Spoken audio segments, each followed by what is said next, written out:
और उनके पास थी सोने का अंडा देने वाली एक नायाब मुर्गी। यहाँ जिंदगी के शोर में हर रोज कुछ न कुछ होता रहता है, पर कमबख्त हमें इश्क हो गया। जंगल जिन्ना बार वेखण च हसीन है, अंदरों उन्ना ही खौफनाक है। जंगल दी जंग च शेरां दा सामना सवा शेरां नाल होंदा है। अस्सलाम वालेकुम। शोबिज़ अनसेंसर्ड की नए एपिसोड के साथ अमजद यूसुफजई आपकी खिदमत में हाजिर है। इस बार छोटी ईद पर एक बार फिर पाकिस्तान फिल्म इंडस्ट्री में गर्मजोशी देखने में नज़र आ रही है। अफसोस का आलम यह है कि ये साल तकरीबन तीसरा महीना आ गया, लेकिन अभी तक एक भी फिल्म रिलीज़ नहीं हुई। यानी ईद से पाकिस्तान में फिल्मों के रिलीज़ का सिलसिला शुरू होगा। इससे आप अंदाज़ा लगा लें कि हमारी इंडस्ट्री इस वक्त किस तरफ जा रही है। और इस ईद पर एक या दो नहीं 3 फिल्में रिलीज़ हो रही हैं। 3 नई फिल्में हैं, कुछ पुरानी भी रिलीज़ होंगी, लेकिन हम जो 3 काबिल ज़िक्र फिल्में हैं उनका जिक्र करेंगे। यानी इसमें एक फ़िल्म है शान शाहिद की बुल्ला, जो पंजाबी फिल्म है। दूसरी है फाद मुस्तफ़ा और मायरा खान की आग लगी बस्ती में। तीसरी फिल्म है नदीम चीमा की डेलीगेट, जिसमें नए अदाकार यासर खान और सुज़ैन फातिमा मरकज़ी किरदार अदा कर रहे हैं। बुनियादी तौर पर अगर देखा जाए तो इस ईद पर शान शाहिद और फ़हद मुस्तफ़ा की फ़िल्मों का मुकाबला होगा, और ये पहली बार नहीं है कि इन दोनों की फ़िल्में एक दूसरे के मुकाबले लग रही हैं। 2014 में भी इनका टाकरा हो चुका है, वो भी ईद उल अज़हा पर, जब शान की ऑपरेशन 021 और फ़हद मुस्तफ़ा की नामालूम अफराद रिलीज़ हुई थी। उस वक्त फिल्मी स्क्रीन पर फ़हद मुस्तफ़ा का कोई इतना ख़ास नाम नहीं था। इससे कबल उनकी एक फ़िल्म रिलीज़ हुई थी, लेकिन नाकाम हुई थी। क्रिटिक्स ने पसंद किया था, लेकिन शायकीन ने नहीं पसंद किया था। और इस फिल्म की बात की जाए नामालूम अफराद की, जब ये फ़िल्म ऑपरेशन 021 के मुकाबले में रिलीज़ हो रही थी तो लोगों ने प्रोड्यूसर और डायरेक्टर को मना किया था कि भाई आप इस तरह मत करें। शान एक बड़ा सितारा है और वार की कामयाबी के बाद उसकी ज़रा पोजीशन भी अच्छी हो गई थी, लेकिन उन्हें फ़िल्म पर एतमाद था नामालूम अफराद पे। और फिल्म जब रिलीज़ हुई तो जिस फिल्म को कम शोज़ मिले, यानी नामालूम अफराद को कम शोज़ मिले, लेकिन ऑपरेशन 021 को पहले शो में ही लोगों ने मुस्तरद कर दिया और इसके शोज़ बढ़ा दिए गए। यानी उस बार मुकाबला फ़हद मुस्तफ़ा ने जीता था। हालिया बरसों में देखा जाए तो शान शाहिद की पोजीशन बॉक्स ऑफिस पर काफ़ी कमज़ोर जा रही है। उनकी फिल्में नहीं चल रही हैं, चाहे अर्थ हो, ज़रार हो, यानी ये 2 उनकी अपनी फिल्में थीं जो उन्होंने खुद डायरेक्ट की थी। इसके अलावा जो फिल्में थीं उसमें भी उनका कोई ख़ास करिश्मा काम नहीं किया और वो फिल्में नाकाम रही हैं। इसलिए बुल्ला की कामयाबी उनके लिए ज़रूरी है। बुल्ला की ख़ास बात यह है कि ये वाकई मुकम्मल तौर पे पंजाबी फ़िल्म है। पंजाबी फ़िल्म है, लेकिन इसका स्टाइल और इसकी जो टीज़र और ट्रेलर देखे गए हैं वो ऐसा लग रहा है कि भाई ज़रा भारतीय फ़िल्मों में आज का ज़रा खून खराबे का सिलसिला शुरू हुआ है। ख़ुसूसन ये एनिमल हो गई और मार्को हो गई, जिसमें बस हीरो बंदे मारता रहता है। और ये भी बुनियादी तौर पर कोई नई बात नहीं है, ये भी जॉन विक हॉलीवुड की जो फिल्म सीरीज़ है उनसे मुतासर है। कुछ हमारी वो पंजाबी फिल्म थी मौला जट, लेजेंड ऑफ मौला जट। ये लेजेंड ऑफ मौला जट के बाद ये अब ऐसी फिल्म है जिससे उम्मीद की जा रही है कि शायद ये चल पड़े। इस फिल्म के हिदायतकार हैं शुएब खान, जो इससे कबल एक नाकाम फिल्म जैकपॉट बना चुके हैं, जो कोई ख़ास कमाल नहीं दिखा पाई थी। बुल्ला की ख़ास बात यह है कि इसमें काफ़ी अरसे बाद शान और सलीम शेख एक साथ नज़र आएंगे। ये इससे कबल संगम में एक साथ आए थे, काफ़ी ज़बरदस्त फिल्म थी वो, जिसमें इन्होंने बहुत बेहतरीन काम किया था।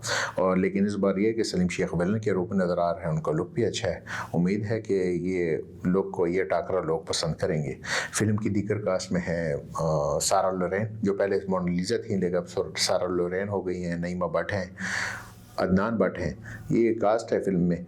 और ये है कि बुल्ला की बात की जाए तो उसके जो टीज़र और ट्रेलर हैं वो से तो लगता है कोई एक्शन फिल्म है, कुछ शायद रूहानियत का भी वो बुल्ले शाह का इन्होंने शायद नाम उस तरह का इस्तेमाल करके कुछ नया करने की कोशिश की हो। अब जैसी भी हो, है तो पाकिस्तानी फ़िल्म, तो इसलिए अपनी फिल्म को सपोर्ट करना चाहिए। अब यह है कि हॉलीवुड और बॉलीवुड वाले अगर खून खराबा दिखाएं तो बहुत वो ठीक है, हमारे वाले दिखाएं तो फिर आपको ज़रा एतराज़ होता है। तो ये कि अगर वो आप पसंद करते हैं तो यही पसंद करें। अब उनका बजट और हमारे बजट में बहुत फ़र्क है। अगर यहाँ पर कोई फिल्म बना रहा है तो वो भी बड़ा जान जोखों का काम है। आग लगी बस्ती में की बात की जाए तो उसमें फ़हद मुस्तफ़ा और मायरा खान एक साथ नज़र आएंगे। वो भी आखिरी बार कामयाब फिल्म कायद-ए-आज़म ज़िंदाबाद में नज़र आए थे, जो बड़ी ईद पर रिलीज़ हुई थी और हिट साबित हुई थी। अब ये जोड़ी इस बार कामयाब रहेगी, इसका फैसला तो फिल्म की रिलीज़ के बाद ही पता चलेगा। इस फिल्म के डायरेक्टर हैं बिलाल अल्ताफ़ खान, जिनकी ये पहली फिल्म है, लेकिन ये कि टीज़र और ट्रेलर देखकर लगता है कि वाकई वो काम को समझते हैं। फिल्म की ख़ास बात यह है कि इसमें ताबिश हाशमी, जो एक कॉमेडियन है, लेकिन उनको विलन के रूप में पेश किया गया है, लेकिन लगता है कि उन्हें भी ज़रा कॉमेडी टच देकर पेश किया गया है, यानी वह मुकम्मल संजीदा नहीं होंगे, कुछ ना कुछ उनका कॉमिक टच नज़र आएगा। इस फिल्म में आयूब खोसा हैं, जावेद शेख हैं, यानी ये बड़े नाम हैं और ख़ास तौर पर जावेद शेख का गेटअप बहुत ज़बरदस्त है, तो उम्मीद है कि फिल्म में काम भी उनका अच्छा होगा। तीसरी फिल्म है डेलीगेट, नदीम चीमा की, जिसमें यासर खान और सुज़ैन फातिमा ने मरकज़ी किरदार अदा किए हैं। फिल्म की दीगर कास्ट में देखा जाए तो उसमें हैं जावेद शेख, राशिद महमूद और शमून अब्बासी। उस फिल्म के ट्रेलर ऐसा है कि कोई रिवायती अंदाज की कहानी लग रही है। फिल्म का नाम तो दिल्ली गेट है, लेकिन यह है कि लगता है कि कोई रिवायती अंदाज की लव स्टोरी और एक्शन और मसाला शामिल किया गया है। कुछ लगता है आजकल कुछ बॉलीवुड के खुसूसन या साउथ की फिल्में जो होती हैं जनूबी भारत की, यानी मलयालम, तमिल, तेलुगु, उसमें स्लो मोशन शॉट्स का सिलसिला कुछ ऐसा चल पड़ा है कि उससे बॉलीवुड भी मुतासर है और हमारा लॉलीवुड भी अब उससे तो आपको पता है गालिबन ज़्यादा ही मुतासर है। तो इस फिल्म में भी कुछ स्लो मोशन शॉट बहुत ज़्यादा दिखाए गए हैं, लेकिन फिल्म के ट्रेलर के हवाले से लोगों की राय है कि यार इसमें वो गर्मजोशी नज़र नहीं आ रही जो फिल्म के लिए होनी चाहिए। ऐसा लगता है कि कोई टीवी ड्रामा चल रहा है। अब ये फिल्म टीवी ड्रामा है या फिल्म है, इसका फैसला तो फिल्म की रिलीज़ के बाद ही होगा। यानी अब और देखा जाए मजमूई तौर पर तो इस वक्त सिनेमाओं की तादाद तो हमारे यहाँ बिल्कुल ना होने के बराबर रह गई है। यानी भारत में ईद पर 2 फिल्में रिलीज़ होने वाली थी, लेकिन वहाँ भी एक फिल्म रिलीज़ हो रही है, धुरंधर 2। क्यों कहते हैं कि भाई बिज़नेस अब कम हो गया है, तो इसलिए एक फिल्म आए तो ज़्यादा बिज़नेस करे।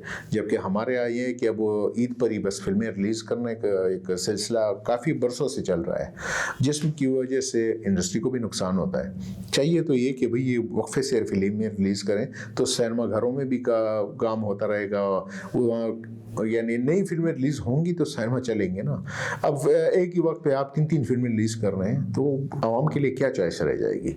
किसी के पास इतने रुपए हैं, आजकल तो फिल्म देखना भी काफ़ी महंगा सौदा है, क्योंकि इतना आसान नहीं है। फिल्म के टिकट भी महंगे हो गए हैं, वहाँ पर अब खाना पीना हो गया, यानी एक बंदा का फिल्म देखे तकरीबन 2-2.5 हज़ार रुपये लगते हैं। तो आप अंदाज़ा लगा लें कौन आजकल देखता है। और आजकल जो जी स्मार्ट मोबाइल का ज़माना है, सब लोग यही इस्तेमाल करते हैं, सब इसी में देखते हैं। अब कोई गैर मामूली फिल्म होगी जो लोगों को उसका ट्रेलर या टीज़र अच्छा लगेगा तो वो देखेंगे, या उसके हवाले से लोग बात करेंगे तो देखेंगे। हर फिल्म तो कोई नहीं देखेगा। तो इसलिए अब ये 3 फिल्मों को एक साथ रिलीज होना कोई अच्छा शगुन तो नज़र नहीं आ रहा। और फिल्मी माहिरीन भी कहते हैं कि चाहिए ये था कि एक फिल्म रिलीज होती और जो दीगर 2 फिल्में हैं उनमें गैप होता, 2-2, 3-3 हफ्ते बाद रिलीज़ होती तो अपनी ऑडियंस उन्हें मिल जाती। क्योंकि अब ये कि इस वक्त जिस पड़ भारी होगा कोई फिल्म रिलीज़ होगी। बुल्ला की ये बात है कि वो पंजाबी फिल्म है मुकम्मल तौर पर, तो इसलिए पंजाब सर्किट में उसको अच्छी ओपनिंग मिलेगी। और ये कि क्या पता लेजेंड ऑफ मौलाजट की तरह वो कराची सर्किट में भी चल जाए। और दूसरी जानिब फात मुस्तफ़ा की तो अपनी ही मार्केट है, कराची या सिंध सर्किट तो उनका अपना है, लेकिन लाहौर में भी उन्हें पसंद किया जाता है। इसलिए उम्मीद की जा रही है कि ये 2 फिल्में कुछ ना कुछ अच्छा बिजनेस भी करेंगी और कामयाबी भी हासिल करेंगी। लेकिन यह है कि अब हिट कौन सी होगी और एवरेज कौन सी होगी इसका फैसला तो बाद में होगा, क्योंकि 2014 में तो ये मुकाबला फात मुस्तफ़ा जीत चुके हैं। 12 साल बाद अब शान कम बैक करेंगे, यानी हिट फिल्म भी देंगे और फात को शिकस्त भी देंगे। इसका फैसला तो ऑडियंस करेगी। उम्मीद है आपको हमारा ये प्रोग्राम पसंद आएगा। इंशाल्लाह ईद के बाद आपसे मिलते हैं। शुक्रिया। ग्रीन सिटीजन मीडिया का ये प्रोग्राम देखने के लिए बहुत शुक्रिया। हमारा चैनल लाइक करें, सब्सक्राइब करें और हमारे साथ रहें।